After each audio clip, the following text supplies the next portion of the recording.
नमस्कार, आप देख रहे हैं उत्तराखंड की खबरें उत्तराखंड एक्सप्रेस में। और आइए सबसे पहले आपको बताते हैं चारधाम यात्रा से जुड़ी हुई ये जानकारी, जिसे भारी भीड़ को देखते हुए एक बड़ा कदम मुख्यमंत्री पुष्कर सिंह धामी ने उठाया है। ऑफलाइन रजिस्ट्रेशन पर लगातार जो रोक चली आ रही है वो बदस्तूर आगे भी जारी रहेगी। 31 मई तक ऑफलाइन रजिस्ट्रेशन बंद रहेगा। चारधाम यात्रा के ऑफलाइन रजिस्ट्रेशन को बंद कर रखा है, यानी कि काउंटर पर होने वाला रजिस्ट्रेशन अब तक मई महीने के लिए बंद हो गया है। चारों धामों में क्षमता से ज्यादा तीर्थयात्री पहुंच रहे हैं। रविवार को केदारनाथ में ही अकेले 35,000 से ज्यादा यात्री पहुंच गए। अन्य धामों में भी भारी भीड़ पहुंच रही है। मुख्यमंत्री पुष्कर सिंह धामी ने कहा है कि सबकी यात्रा सुरक्षित हो, लिहाजा कोई जोखिम हम नहीं लेना चाहते हैं और इसीलिए ऑफलाइन रजिस्ट्रेशन को 31 मई तक के लिए बंद कर दिया गया है।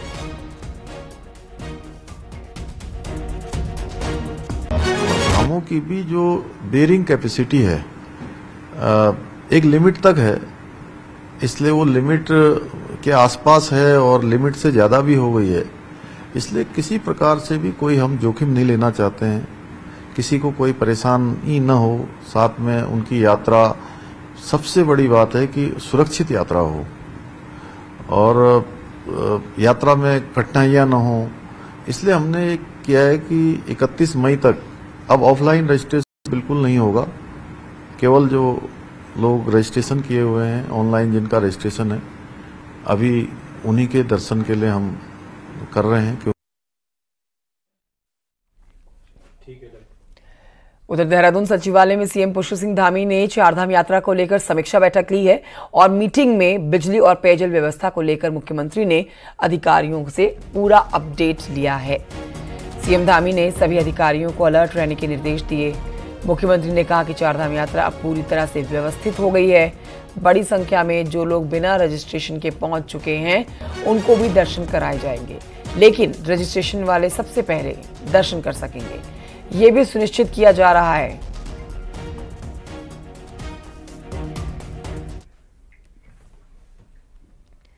उत्तराखंड की धार्मिक यात्राओं के लिए प्राधिकरण बनाने को लेकर सीएम धामी ने कहा है कि यात्रियों को बेहतर व्यवस्थाएं देने पर ही सरकार का फोकस है।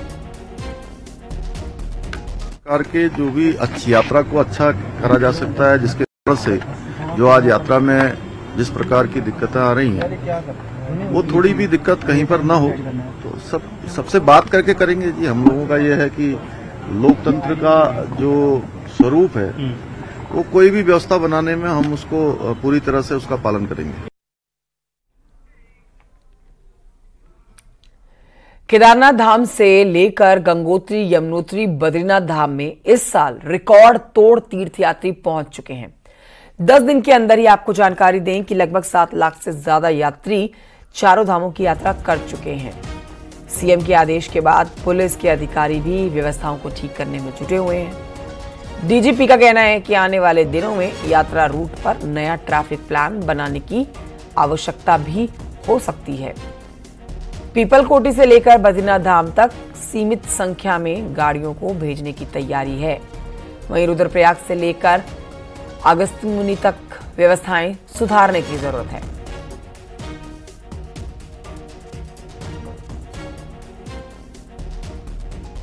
केदारनाथ जी के रास्ते में भी एक निश्चित संख्या में ही डेली वाहन छोड़े जाएंगे, जो कि मतलब उत्तकाशी से लेके केदारनाथ के बीच की कैपेसिटी है।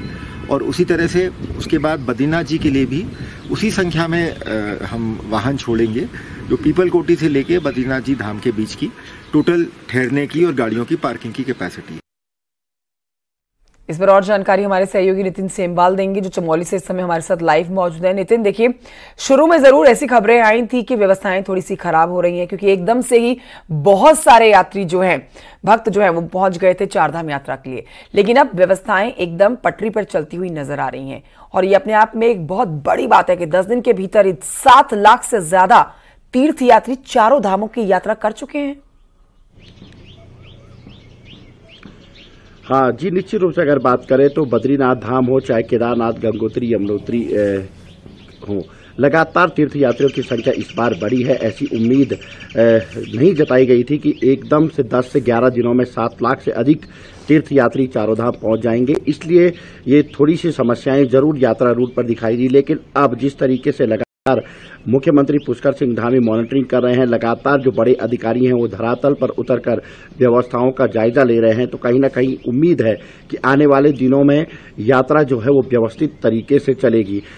उत्तराखंड के डीजीपी भी स्वयं मान रहे हैं कि कुछ व्यवस्थाएं करनी बहुत आवश्यक है, क्योंकि यात्रा हर वर्ष हर महीने बढ़ती चली जाएगी। तो ऐसे में कहीं ना कहीं जो पार्किंग की समस्याएं हैं, जो यात्रा रूट है, उनको ठीक करने की आवश्यकता है।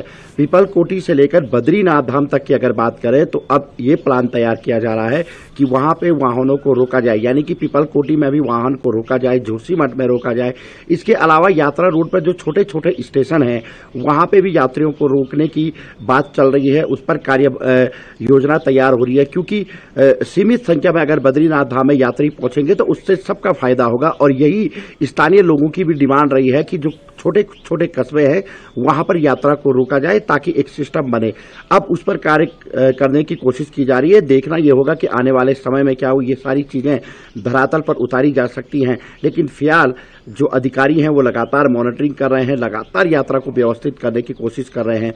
और आज भी अगर बात करें तो सुबह से ही बद्रीनाथ धाम में श्रद्धालुओं की भारी भीड़ लगी हुई है और हर किसी को दर्शन कराने की कोशिश भी की जा रही है ताकि कोई दिक्कत वहां पे न हो, कोई यात्री ऐसा न हो जिसको कि दर्शन का लाभ न मिल सके। जी नितिन सेमवाल, बहुत शुक्रिया आपका जानकारी के लिए। यमुनोत्री धाम में पैदल यात्रा मार्ग पर यात्रियों को किसी तरह की दिक्कत ना हो, इसके लिए सरकार ने बड़ा फैसला लिया है। जानकी चट्टी से यमुनोत्री तक घोड़े, खच्चर और डंडी के लिए संख्या और समय निर्धारित किया गया है। यमुनोत्री धाम पैदल यात्रा मार्ग संकरा होने के कारण यात्रियों की सुरक्षा के लिए जानकी चट्टी से यमुनोत्री और यमुनोत्री से जानकी चट्टी आने जाने वाले घोड़े, खच्चरों की संख्या 800 निर्धारित की गई है। इस रास्ते पर घोड़े, खच्चरों के आने जाने का समय सुबह 4 बजे से शाम के 5 बजे तक निर्धारित किया गया है। अब घोड़े, खच्चर के जाने पर यात्री के दर्शन और वापसी के लिए 5 घंटे का समय निर्धारित किया गया है। साथ ही साफ कर दिया गया है कि 5 घंटे से ज्यादा कोई भी घोड़ा, खच्चर किसी भी दशा में यात्रा मार्ग पर नहीं रहेगा। इस अपडेट पर और जानकारी हमारी सहयोगी भारती सकलानी हमें देंगी। भारती सकलानी, ये बड़ा एक अपडेट है यमुनोत्री धाम से, जहां पर पैदल यात्रा मार्ग पर यात्रियों को किसी तरह की कोई दिक्कत ना हो, इसके लिए एक बड़ा जो फैसला सरकार ने किया है, इस पर विस्तृत जानकारी दीजिए। कंचन, देखिए, इस चीज़ को हमें ऐसे समझना चाहिए कि शुरुआती दौर में यमुनोत्री धाम के लिए जो श्रद्धालु आ रहे थे दर्शन के लिए, किस तरह की दिक्कतें उन्हें पेश आई। उसके बाद सरकार स्ट्रिक्ट हुई, कई एक्शन लिए गए, कई प्लान्स यहाँ पर बनाए गए। नितिन ने अभी बताया कि किस तरीके से बद्रीनाथ में प्लान तैयार किया जा रहा है। यमुनोत्री में कल एक आदेश जारी किया गया और सरकार ने बड़ा फैसला यहाँ पर लिया है कि जो भी घोड़े, खच्चर वहाँ पर जाते हैं, जिनका संचालन होता है, या फिर जो डंडी कंडी संचालक है, उनके लिए समय और कितने संख्या, मतलब कितने घोड़े जाएंगे वहां पर, ये सब निर्धारित वहां पर कर दिया गया है। यानी कि जो श्रद्धालु जा रहे हैं यमुनोत्री धाम के लिए दर्शन करने के लिए, उन्हें अपना 1 घंटे में दर्शन करके आना होगा, वरना जो घोड़ा संचालक गया था उनको लेकर वो वही उन्हें छोड़कर वापस आ जाएगा, क्योंकि उनके लिए भी यहाँ पर डेडलाइन तय कर दी गई है, उनके लिए भी यहाँ पर टाइम तय कर दिए गए हैं। इसी तरह से जो डंडी कंडी संचालक है उनके लिए 6 घंटे का वक्त यहाँ पर दिया गया है कि 6 घंटे में उन्हें श्रद्धालु को दर्शन करवा कर वापस लाना ही है। 800 की संख्या घोड़े, खच्चरों की यहां पर निर्धारित की गई है कि वो लेकर आएंगे और जाएंगे, इतने ही। और उसके बाद अगर घोड़े, खच्चर जो है उनकी संख्या कम है तो उन्हें रोटेशन वाइज यहां पर भेजा जाएगा। तो इस तरीके से नया प्लान यहां पर तैयार किया जा रहा है ताकि जो श्रद्धालु दर्शन के लिए जा रहे हैं यमुनोत्री धाम में, उन्हें किसी तरह की कोई दिक्कत पेश ना आए। भारती सकलानी, बहुत शुक्रिया आपका जानकारी के लिए। और आइए आगे बढ़ते आपको बताते हैं, चारधाम यात्रा के शुरुआती दिनों में भारी भीड़ आने से कुछ दिक्कतें हुई हैं, जिसके तुरंत बाद सीएम धामी ने बड़े स्तर पर अधिकारियों से यहां पर बैठक की है और वहां पर अधिकारियों को तैनात भी कर दिया है। अब ऐसे में कैसे चारधाम यात्रा सफल हो सके, इसके लिए एक रिपोर्ट तैयार की गई है जिस पर जल्द ही अमल हो सकता है।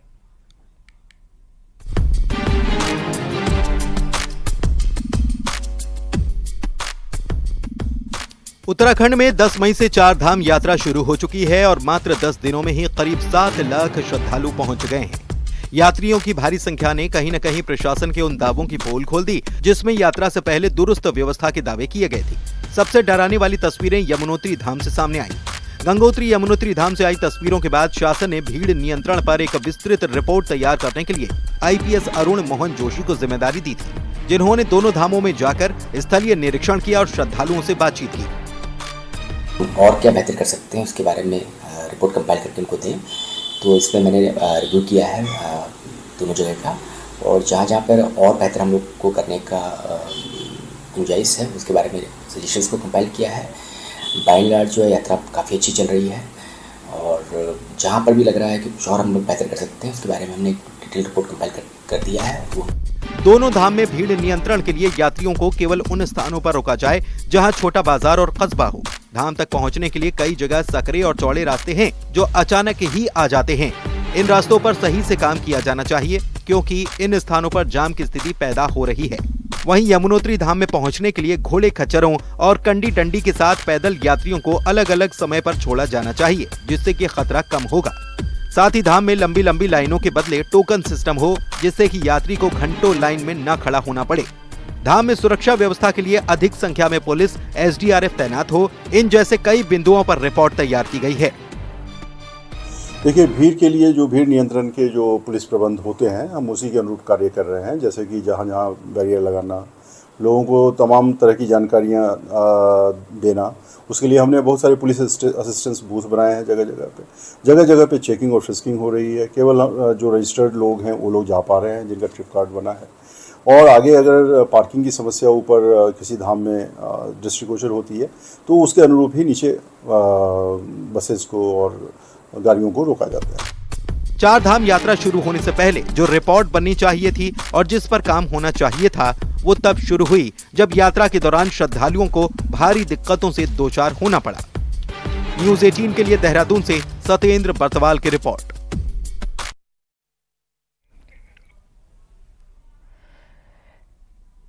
ऋषिकेश के ट्रांजिट कैंप में प्रशासन पर अनावश्यक दबाव बनाने के आरोपी को पुलिस ने गिरफ्तार कर लिया है। आरोपी ने दबाव बनाने के लिए हंगामा किया और दबाव बनाने के उद्देश्य से ही आत्महत्या का नाटक करके छत से कूदने की धमकी दी। दरअसल ट्रांजिट कैंप में यात्रा को लेकर सुबह से ही ड्रामा चलता रहा। यूपी के गाजीपुर का रहने वाला रवि पांडे एक टूरिस्ट एजेंट है और कई लोगों को चारधाम की यात्रा पर लेकर आया था। चारधाम में इस समय रजिस्ट्रेशन बंद चल रहे हैं, इस कारण जिन यात्रियों को लाया उनका रजिस्ट्रेशन नहीं करा पाया, जिसके बाद वो प्रशासन पर दबाव बनाने लगा और आत्महत्या करने का ड्रामा करने लगा, जिसके बाद पुलिस ने उसको गिरफ्तार कर लिया।